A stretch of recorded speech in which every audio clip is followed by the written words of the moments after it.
ओम नमः भगवते वासुदेवाय। श्रीमद् भगवद गीता तृतीय अध्याय कर्मयोग। हरे कृष्णा।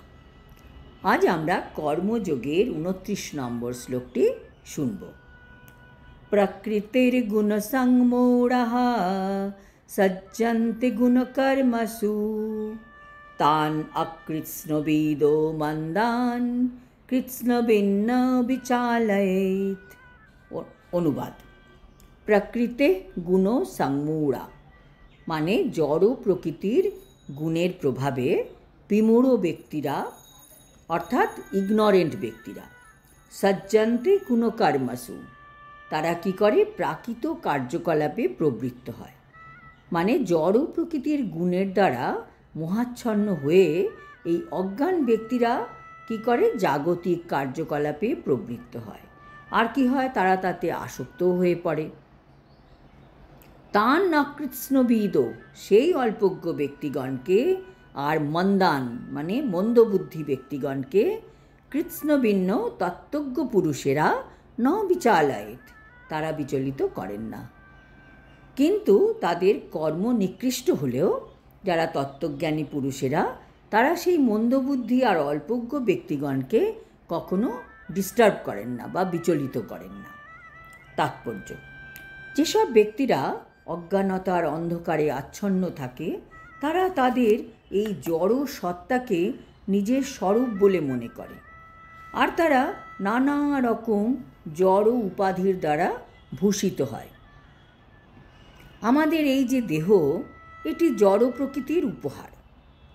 এই জড় দেহের প্রতি যারা গভীরভাবে আসক্ত তাদের বলা হয় মন্দ।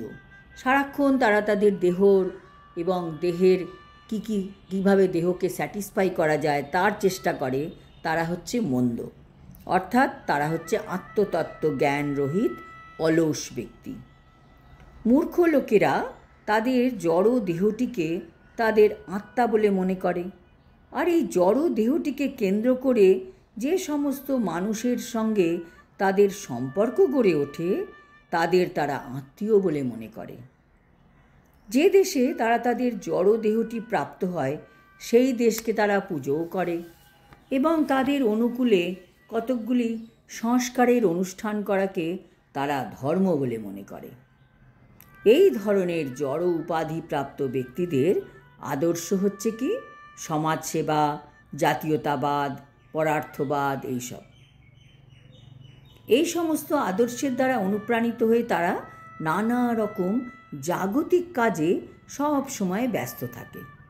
তারা মনে করে ভগবানের কথা হচ্ছে অলিক, তাই ভগবানের বিষয়ে তাদের কোনো আগ্রহই নেই।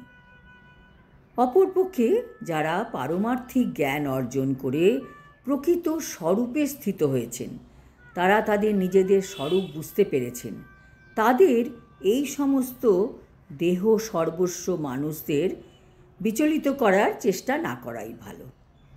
তাদের উপদেশ দেওয়ারও কোনো দরকার নেই। তার বদলে তাদের নিঃশব্দে নিজের পারমার্থিক কর্মে ব্যস্ত থাকাই ভালো। এই মহাচ্ছন্ন মানুষেরা অহিংসা নীতি আর এই ধরনের জাগতিক হিতকর কার্যে ব্যস্ত থাকে। যারা অজ্ঞ তারা তো কৃষ্ণ ভাবনার মর্মও বোঝে না। তাই ভগবান শ্রীকৃষ্ণ উপদেশ দিয়েছেন, এই সব লোকেদের বিচলিত করে অনর্থক তোমার সময় নষ্ট করার কোনো দরকার নেই। কিন্তু যারা ভগবানের ভক্ত তারা ভগবানের থেকেও বেশি কৃপালু। কারণ কি, তারা ভগবানের উদ্দেশ্য সম্বন্ধে অবহিত, তাই তারা ঝুঁকি নিয়েও চেষ্টা করে অজ্ঞ মানুষকে শেখানোর। তাদের ভগবানের কাজে অংশগ্রহণ করতে উৎসাহ দেন। এই শ্লোকে এই পর্যন্তই বলা হয়েছে। হরি ওম তৎসৎ। হরে কৃষ্ণ।